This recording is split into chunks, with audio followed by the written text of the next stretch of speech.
Ladies and gentlemen, on today's episode, we have a little palate cleanser before our iCast episode hits next week, and we're going to bring you a full mailbag episode to detox from all of the new gear talk that you're probably seeing right now before we hit you with our biggest new gear show of the year next Tuesday. So get ready. We have a ton of your mailbag questions coming at you on this episode of Tackle Talk. Hello, everybody. I'm Bill Dance, and you're listening to Tackle Talk. This is the Tackle Talk Podcast, brought to you by The Rod Locker. Premium gear and expert advice from a staff you can trust. Now, here's your host, Andrew Hayes.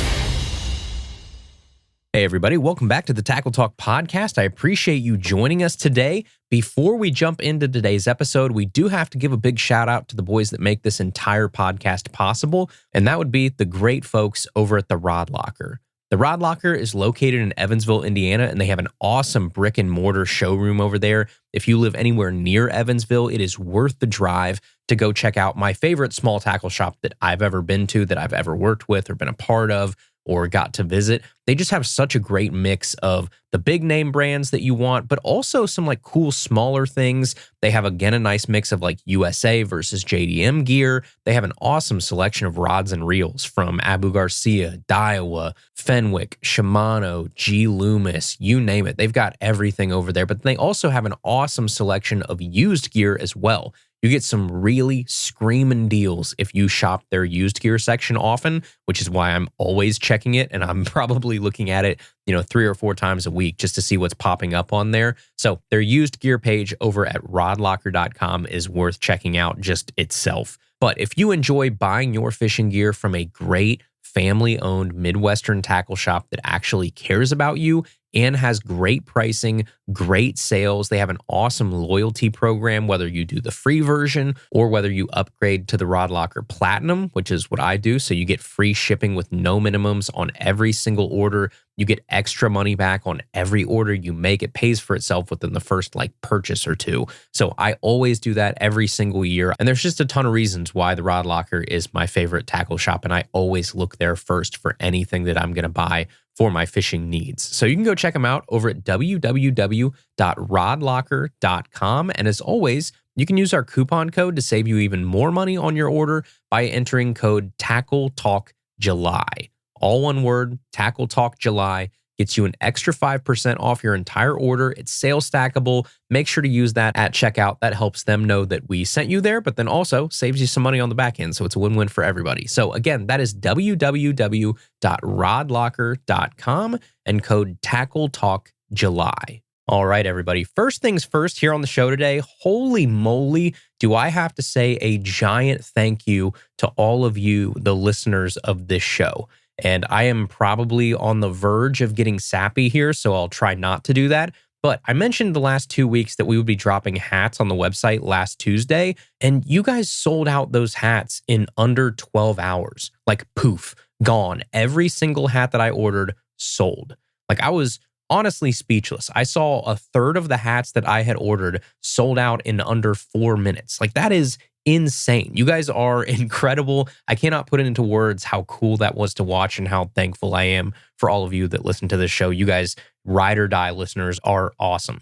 So I have spent the past 3 nights packing up orders. I signed every hat that was asked to be signed, which is also a very humbling thing. Do you guys would want me to write something on your hats? Still kind of trips me out a little bit. I feel like I have a little bit of imposter syndrome whenever I see a note that asks if the hat will be signed. But I'm super thankful for it. I wrote thank you notes to everybody. I signed cards. I put every hat in a cellophane sealed bag before putting them in the boxes because I'm a freak and I wanted to double protect them in case they were left out in the rain by your mailman or something and I didn't want them to get wet. So all of those little things are now done and those should be on their way to you right now. Some of them were shipped out on Saturday. Some of them were shipped out yesterday on Monday. So if you ordered a hat, it is in the mail as we speak on the way to you. So again, just a giant thank you. Thank you to everybody listening to this that supports this show and for blowing every single expectation I had of that hat drop out of the water last week. You guys are the best listener base of any show in the fishing world. I will put money on that. You guys rule, and I just wanted to start off the show by telling you how grateful I am for you all. It means a lot. Okay, next up here on the show today, like I said in the intro, next week's episode, or I guess depending on when you're listening to this week's episode, if I time travel to when you guys are listening to this on Tuesday, this week, when you're listening to this, is iCast. So if this is Tuesday, that means that right now as you're listening to this, I am on a plane on my way down to Orlando to do the whole iCast thing for like the 4th or 5th year in a row, with the sole purpose of giving you guys the most complete iCast recap that I think you'll find anywhere on the internet. And we will be right here next week with details, opinions, specs, first looks, and really an unbiased eye at all of the gear that we saw at iCast. We'll give you some winners, we'll give you some losers, my unfiltered opinions of everything iCast 2026. Always a unique episode that I really enjoy doing because we are in a unique position here at Tackle Talk where we're not going down to iCast on behalf of a company. I pay my own way, I pay for my own media credential, I do all of that so that I pay the price of admission and I can say whatever I want about any product that I see, good or bad. But again, we'll get to more of that next week. Right now, since you are probably getting bombarded with a billion selfie videos of, hey guys, it's so-and-so, I'm here at iCast at the so-and-so booth, and we're really excited for this brand new so-and-so bait. Like you're getting a billion of those from every pro, every YouTuber. And this week, I just kind of want to be your little escape from all of that as we kind of avoid all new bait talk to really set the stage for a fresh episode next week where we will get into all of that. So instead, today, I want to hit you with a good old-fashioned mailbag episode. So that's what we're going to do. I've got a bunch of your mailbag questions lined up right here on this piece of paper, and we're going to rock through these one by one on this week's edition of the Mailbag. This is the Tackle Talk Podcast Mailbag, powered by Amped Outdoors, your source for premium, affordable lithium batteries. All right, our first question here is from Justin, who says, hey, Andrew, I love the podcast, and I'm excited for the new Tackle Talk hat I will be getting. Well, thank you, Justin. Appreciate that. He says, my question is, how do you organize your tackle? Do you have each type of tackle in their own box? For example, a tray for jigs, a tray for chatterbaits, a tray for jerkbaits, or do you break it down by water clarity, sky conditions, or maybe even time of year?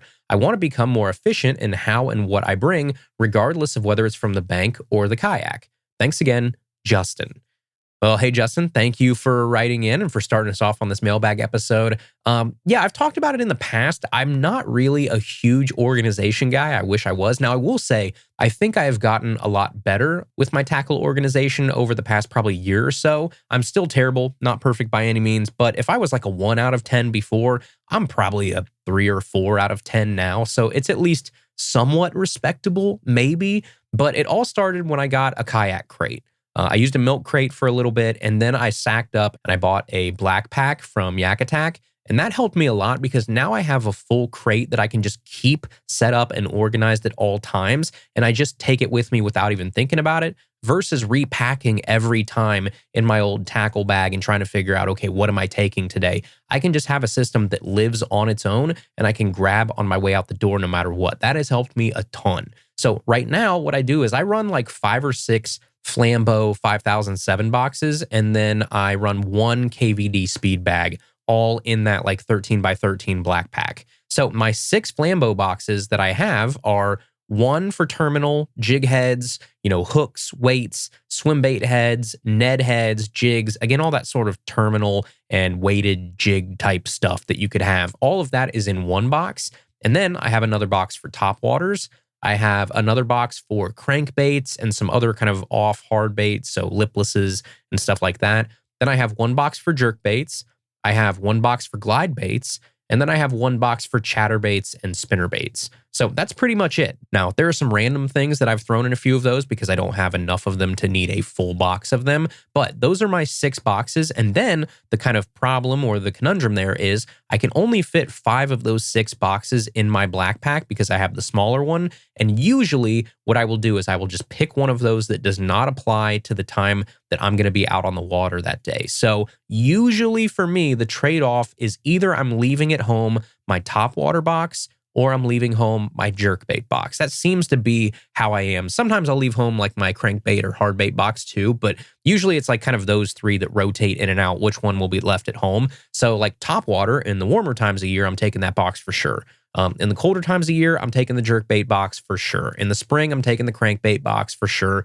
There might be some days where, depending on where I'm fishing, I might leave that glide box at home, but very rarely. So that's kind of all I have to figure out when I leave for that day is which one of those boxes am I going to leave at home? And it really doesn't hurt me at all because, again, like I said, depending on time of year, it's pretty easy to make that choice of which one I'm not going to bring with me that day. And then all my soft plastics and my little swim baits and all that kind of stuff fit in that Plano KVD speed bag. It zips up, it's super convenient, and it fits right in that black pack too. And that really works well for me. So that's kind of my system right now that has worked. And then I do have kind of like a speed box that I've made that if I'm just going to go out wading or creek hopping or something, then I can just take that one box with me. And it has all like the, small water, smallmouth staples that I could have in it too. So that speed box gets brought with me if I'm just going on foot with one rod and I'm going to go out and do the whole in the water type deal. But most of the time I'm in the kayak and I'm taking that black pack with me with the system that I just kind of described.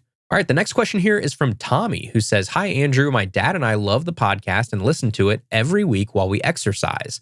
I live in Minnesota and we primarily fish in Wisconsin. We do very well in the summer and in the fall for largemouth bass, but every spring is a real struggle. We rarely get on fish, and I have a lot of days where we are completely lost out there. We just can't seem to get on fish in the spring. Any suggestions beyond the standard rules of thumb around finding warm water or being aware of where you're at in the spawning cycle? Appreciate any advice you can offer. Thanks, Tommy."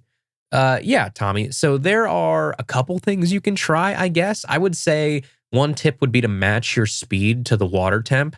So as the water temp goes up, my lure speed tends to go up. If you are like really early spring and that water temp is down, then obviously the speed of my moving baits slows down quite a bit too. So that goes for a lot of different moving baits, crankbaits, chatterbaits, spinner baits, anything, even jerk baits, anything that you're moving out there.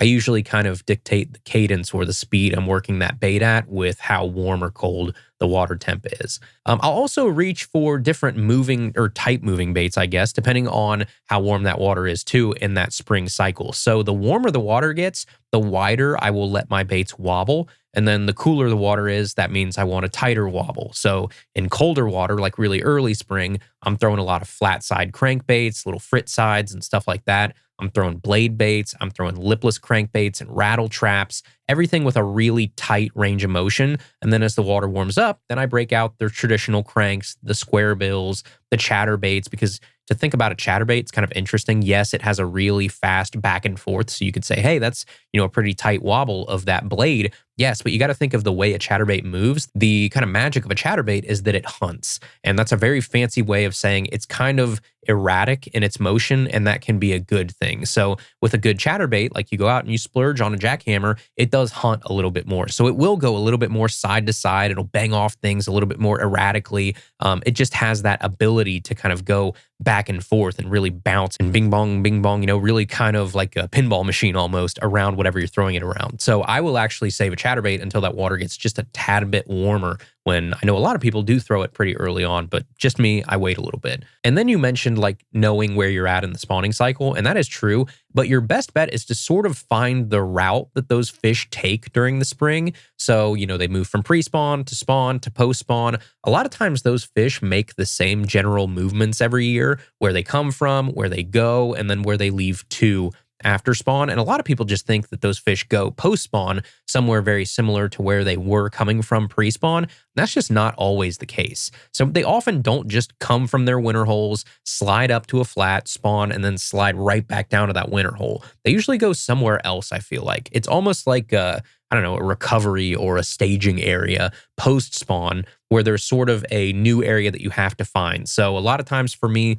it's kind of semi-shallow to medium depth, very structure driven, because I feel like they spend a lot of that spawning time in a wide open, flat, or really vulnerable spot. And then I find them post spawn in a little bit more protected water. So brush, wood, big underwater trees, transition banks, like take that for what it's worth, I guess. But I feel like they do want a little bit of protection once that spawning cycle is over. But spring is tough, man. It's water clarity changes a lot on you. Temperatures fluctuate like crazy. Like in the spring around here, it can be blazing hot one day, and then 2 days later you have frigid rains, and that water temp swings by like 15, 20 degrees sometimes in like extreme cases. You get strong winds that whip up the lake. Then you get hot bluebird sky days that just bake that water. It's just a really volatile time of year, I feel like. So sometimes you can use that to your advantage. Stained water opens up the doors for a lot of really effective power fishing. Flooded water brings more brush and weeds and grass into play where those fish can go up and hide in that is now underwater that's not usually underwater. Spring's just a weird time, I feel like. So outside of spawn, it can be very hit or miss depending on your body of water and how well you feel like you have those fish patterned, I guess. All right, the next question here is from Caden, who says, "Hey, Andrew, my name is Caden and I'm 15 years old. I'm currently working my butt off this summer to buy a used bass boat off Marketplace. I'm looking for a skeeter. My question is if I have the option to upgrade the trolling motor to one with spot lock or have the new Live Scope 2. I will be using it for walleye, bass, pike, and muskie. My buddy has Live and I really like it, but I also know that there's that go-to feature with those new trolling motors that I think would be great. Thanks and keep up the great podcast. It helps me get through the long work days. Caden." Ooh, Caden, you want to talk about like a tough choice there, I guess. Like upgrading your trolling motor or adding live sonar for the first time. Specifically, you said Live Scope 2, which I'm sure we will talk about next week at the iCast episode. But here's my 2 cents, I guess. It depends on where you fish. If you're fishing walleye, bass, pike, and muskie, that makes me think that you're doing a lot of big lake fishing, which means big water. It means that water sets up really well for both of these things. Big water definitely means spot lock can be a huge help. That go-to feature can be a huge help, but it also means Live Scope and live sonar will be a big benefit too, because you have a lot of water to work with and a lot of water to kind of sift through to find productive areas. So if it were me, I would go with the trolling motor before live sonar, because to me, a good trolling motor on a boat is a necessity, and live sonar, especially if you're not tournament fishing and you're not paying your bills that way and you're just doing it for the love of the game, I still think live sonar is a luxury at this point. I just feel like holding my spot on big water is more important to me than anything else.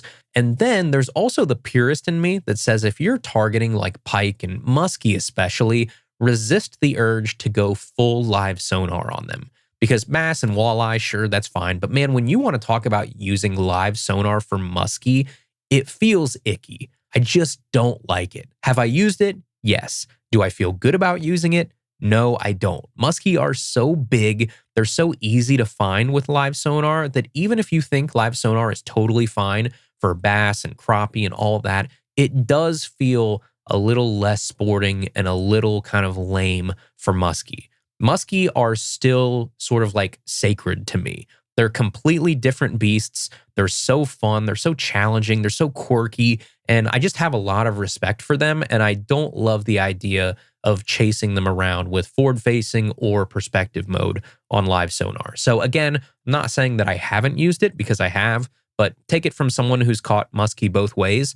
The non-live sonar muskie mean 100 times more to me than a sonar muskie. So do with that information what you will, I guess. All right, ladies and gentlemen, we will get back to the episode here in just a second. But first, the Tackle Talk podcast is brought to you in part by Amped Outdoors. Amped Outdoors is an industry leader in lithium batteries engineered and built for all types of marine applications. It could be your graph, it could be ice fishing, it could be live sonar, your trolling motor, your kayak battery, whatever it is, Amped has a battery for you. With Amped, you get the highest quality components. You get waterproof case designs. With their larger batteries, you get Bluetooth connectivity and heated charging standard. That is a big deal on those 50 amp hour and up batteries. That has been a lifesaver for me, the Bluetooth connectivity for my kayak motor. No longer do I have to just sit there and blindly guess how much battery I have left or try to keep track of it in my mind. No more guessing. I just pull up an app and boom, it tells me the percentage that's left. It is such a godsend. You get all of that plus an industry-leading 10-year no-gimmick warranty and world-class customer support based right here in the United States in Hudson, Wisconsin. So you can head over to www.ampedoutdoors.com today to check out all of their batteries, 12 volt, 24 volt, 36 volt. They got power stations, you name it. If you need to power it, they have a battery for you over at ampedoutdoors.com, and power your passion with Amped. All right, the next question here is from Zane, who says, "Hey, Andrew, I love the podcast. I have listened to most of your podcasts and some multiple times, each time learning something new, even though I've listened to it 3 or 4 times. I have a little pond prowler type boat and I'm looking into kayaks. I'm interested in the FluxJet Kayaks and I'm wondering your thoughts on them. I know that they're a newer company and there may be issues when the first runs of them come out, but I honestly like the concept and what they are. I don't run electronics and I already have a battery, so other than the $3,500 for the kayak itself, I wouldn't have a whole lot of accessories after the purchase. Just curious your thoughts, good or bad. Thanks and keep up the good work, Zane." Well, hey, Zane, I appreciate the question. And man, on the FluxJet stuff, I'm going to be completely honest with you right now. And I know that, people that work with FluxJet and the people from FluxJet will probably hear this, but I'm going to be 100% sincere and real with you on this answer. They got more hype in a short period of time in the last year than any kayak that I can remember. And I think it was for good reason. Like, a jet motor kayak is an insanely sick and also practical idea. And I will admit, I talked to Jason at ICAST last year. I was really impressed with him and what he's doing and what he wants to accomplish, his ambition. He seems to be in it for the right reasons. Like, he wants to turn the kayak world on its head a little bit. And someone like that with that attitude of just saying, hey, I'm going to stick this out for the time being myself, and I'm going to flip everything you knew about kayaks on its head. That is a dangerous person that everybody else in the kayak world should be pretty scared of at the moment. So I do have a lot of respect for Jason, but I also spent the last year or so with a healthy bit of skepticism about FluxJet kayaks because I'm just a naturally skeptical person. And I think that is a good characteristic to have when approaching new products because everything looks good and sounds good on a showroom floor or in the ad copy from the marketing team. But real life is where products win and lose. Now, with that being said, over the past year, I will admit that they have continued to kind of win me over little bit by little bit. I think their power is more than I expected from the videos that I've seen. They have a very practical but feature-rich kayak. Like, set aside the jet motor for a second. Just the way that they have made that hull, the accessories that they have been able to incorporate or be able to incorporate over time, I think are really smart. But I think the problem with FluxJet right now is, one, supply. I think there is a waiting list for FluxJet that is pretty darn long. Like, it's not practical to bank on making the move to FluxJet right now unless you have like a year or 2 to wait, I think. And then number 2, and I mean this in the best possible way, but the FluxJet folks strike me as people that are never finished. Like, they're never satisfied with a product, which is great because you want someone to keep trying to make something the very best it can be.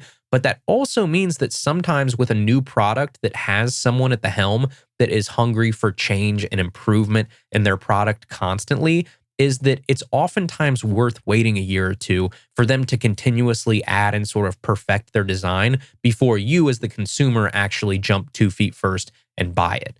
And then 3 is just that we haven't seen these things out in the wild for long enough to speak for any sort of longevity or issues that may pop up over time, because every kayak looks and seems great on the showroom floor. But since they are so new, we don't have any 3, 4, 5-year experiences with these kayaks or reviews of long-term use and them just being abused and fished really hard. So no matter how much I love the design and the ideas that they're pushing forward, longevity and durability are a huge deal to me. And I just don't feel like we have enough data or enough experience with these to see how they're going to hold up over time. So that's like kind of my overall thoughts. I love what they're doing. I want them to succeed so bad because I love innovative designs that push the limits and don't settle for how things have always been. And I just want them to be awesome so bad. So I'm rooting for them for sure. But if it were me, I would not be willing to spend the $3,500 yet until I get a little bit more data on how long they last. All right, the next question is from Riley, who says, "Hey, Andrew, I'm looking to buy a new graph, and I'm kind of having trouble picking what one to buy right now. I've got a Humminbird Helix 7 G4 SI, and I'm looking for something around a 10 to 12-inch screen for the best price and versatility and clarity with your side imaging. What would you recommend? Great job with the podcast. Love listening to it, Riley. Riley, that's going to be a pretty easy one for me. If you want something that is 10 to 12 inches and you have a Helix 7 right now, then I would look no further than that Humminbird Explorer 10. You already have a bird. You seem to like a bird, so I would stick with a bird. If you like that Helix, you're going to love the Explorer series because it's just easier to use. The menu navigation, the user interface, the waypoint management, they're all just better on that Explorer series. I also really like Humminbird's side imaging. Mega SI is awesome. I think it's better than Garmin. I think it's better than Lowrance. And Humminbird is the brand that I have had the least amount of issues with over my life. And all of that adds up to why we brought them on as a partner of the show last year, obviously. So I've used them. I like them. I recommend them strongly. I am a Humminbird guy at heart. So I would pick the Explorer series if you're looking for something that can do everything in that sort of 10 to 12 inch range. All right, the next question here is from Eric, who says, I heard you like J-Braid for braid and you like Sunline Sniper for fluorocarbon, but what is your favorite monofilament for topwater? Thanks. Well, Eric, this is going to be a really easy one. Stren. I am a purple box Stren truther. I just think it is cheap, it's strong, the knot strength is great, good abrasion resistance, it has good stretch. It's just a rock solid mono for like $7 to $10 a spool. So I love Stren. It's the OG for a reason. That is my final answer is purple box OG Stren monofilament. All right, next question is from Owen, who says, Hey, Andrew, first off, I want to say I love the podcast and listen to it the day that it drops every time. Keep up the good work. Now to my question. I'm a 14-year-old avid bass fisherman, and I'm consistently trying to become a better fisherman, and I'm always fishing in my free time. I'm getting ready to go on a trip to my grandpa's for a fishing trip on his private lake. It's about 15 acres of water in the middle of Virginia woods. I'm always able to consistently catch fish there, but the size of fish is not always pleasable to me. A lot of 1 to 3 pound fish. I have caught some nice 5 to 8 pounders before, and I was wondering if you had any tips for how to catch large bass in the summertime. Thanks again for the great podcast. I enjoy it so much, Owen. Well, Owen, if there are 5 to 8s in there, then the only way that I know how to try and target those bigger fish is with bigger baits. The old saying that big baits catch big fish does have some truth to it, but I look at it more like this. Small baits catch small fish, and they also catch big fish too. So you get both with small baits. With big baits, I feel like you catch both small and large fish, but your chances of catching bigger fish increase while your total bites decrease. So if you're out there throwing an 8-inch glide around, you might only catch 1 to 2 fish that day, but they're probably better quality than the 20 fish that you would have caught with an inline spinner. So very extreme case, but that's kind of how I look at it. So there's no magic way, I think, to catch bigger fish with bait selection, but I do think that larger baits do help. So if you're not throwing around big glides, like, it's summertime right now, go out and throw a really big worm, big ribbon tail worm. We talked about it either last week or the week before, a big Zoom old monster, a dark black or June bug color, just something bigger. You could upsize the trailer on your jig. You could upsize the trailer on your chatterbait. You could go with a bigger spinner bait. You can make all of these small changes to just up the size of the bait that you're going to throw in hopes of hopefully catching bigger fish. All right, next question is from Charlie, who says, Hey, Andrew, I'm 16 years old and I live in Texas. Even though we fish in such different places, I love to listen to the podcast. My question is, what are your favorite baits for warm, shallow, weedy ponds? Thanks so much. First one is frog, and frog again. Warm, shallow, weedy ponds. I can't smack that frog button hard enough. Like, that is the situation that frogs were created for. So that's my number one answer for sure. Now, besides frog, I would say chatterbaits are going to be in there as well, because chatterbaits can rip through weeds, and it's just kind of their magic and their charm is that they can chop right through those weeds. Or if they get caught in the weeds, you give them one big good rip and then they break through, and they often draw a bite on that rip. So it's the same thing as like when your crankbait bounces off a piece of wood really hard and deflects and you get bit, or you pop it loose from a snag and it gets bit, that type of thing. So frog, chatterbait, those are my 1 and 2. And then I'd actually pick up a swimming worm of some sort.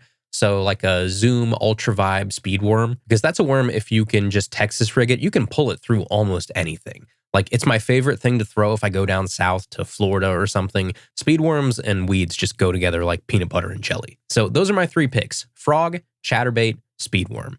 All right, next question is from Hunter, who says, Hey, Andrew, what's up, man? I love the podcast. I know you probably won't see this for a while, but I was wondering if you had spent any time with SPRO reels. Hey, Hunter.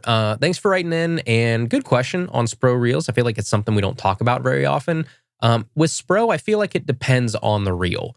Overall, I really haven't been that impressed with SPRO reels. They seem, I don't know, overpriced for what they are, I guess is an okay way to put it. I remember picking some of these up like 2 years ago, and when I looked at them, and I can't remember what the model was, but I held it in my hand and I said to whoever was right beside me, I said, this feels very Pro Qualifier E. And I wish I could remember what the model was, but I just remember holding it and being like, I feel like I can get this exact same reel at Bass Pro Shops for $50 to $70 cheaper.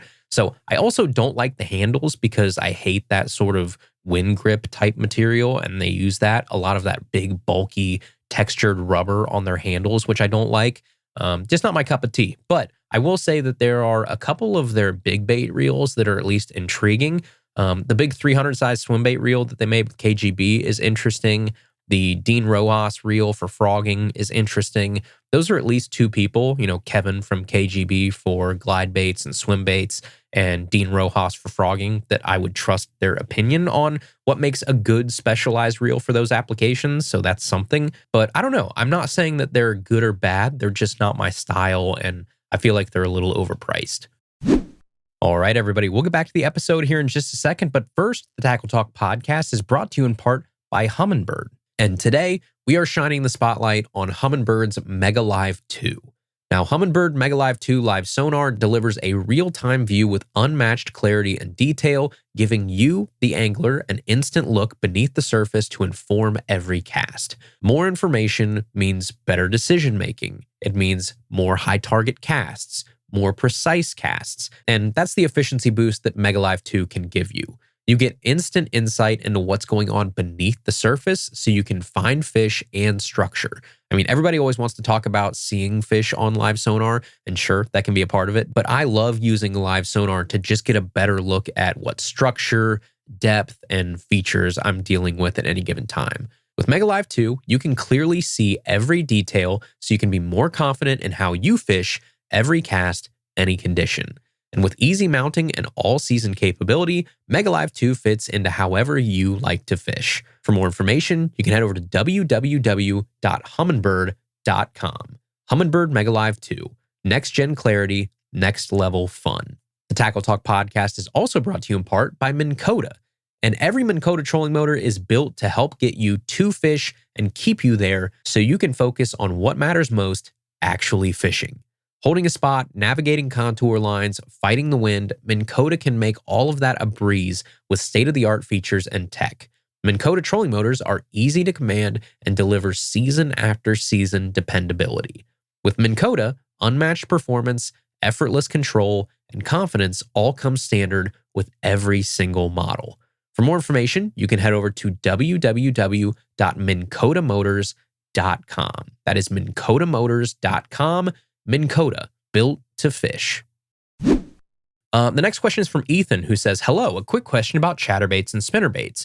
Do you ever use lighter trailers like white or chartreuse when using a darker jig and skirt? Yeah, I definitely do. So like a dark spinnerbait with a white trailer, I call skunking it sometimes. Like if you ever made one that just looks like a skunk, especially on a spinnerbait setup where you have like a dark, like a black skirt and then you throw a white fluke or something on the back of it. Skunk style is awesome. I also make my own skunk style 8 and 10 bucktails for muskie. I do it all the time. If you look in my muskie box, I probably got 6 or 8 of them in there that are that sort of color scheme. Because when you get a cool two-tone moving bait, the way those two contrasting colors look when they play off of each other in the water when it's moving just always looks cool to me. Like that's why I love two-tone paddle tail swim baits too. I love the fact that when that bait rolls ever so slightly one way or the other as it rocks, you get that kind of belly flash real fast. That's magic to me. So yes, I will go darker chatterbaits or darker spinnerbaits with a light trailer.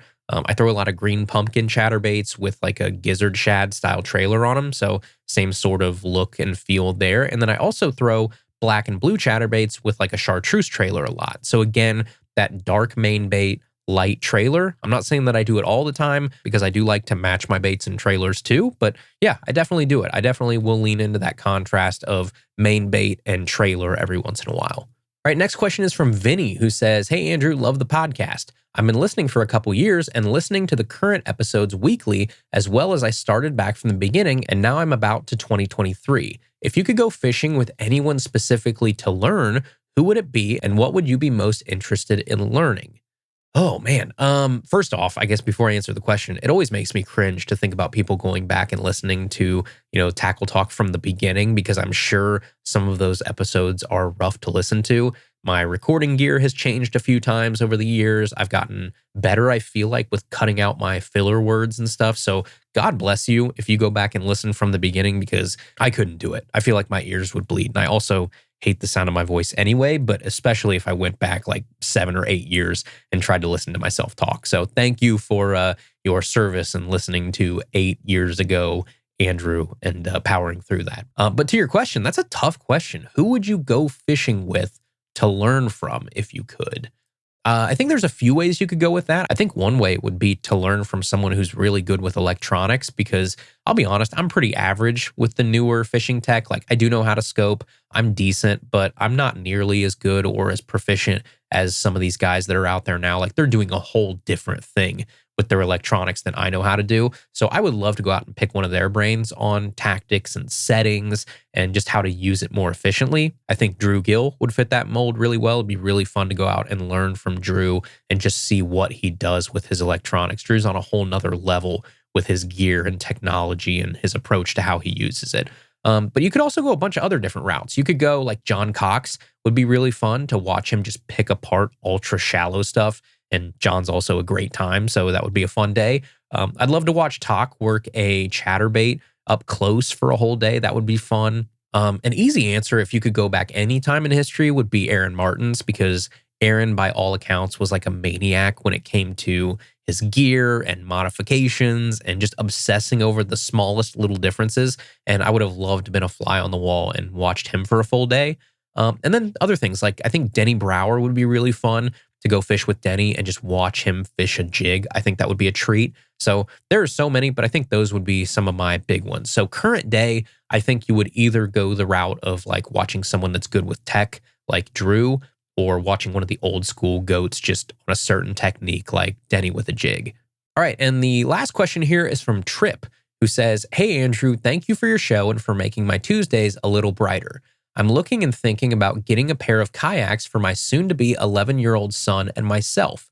We live in upstate South Carolina, and we're surrounded by various lakes, ponds, and rivers.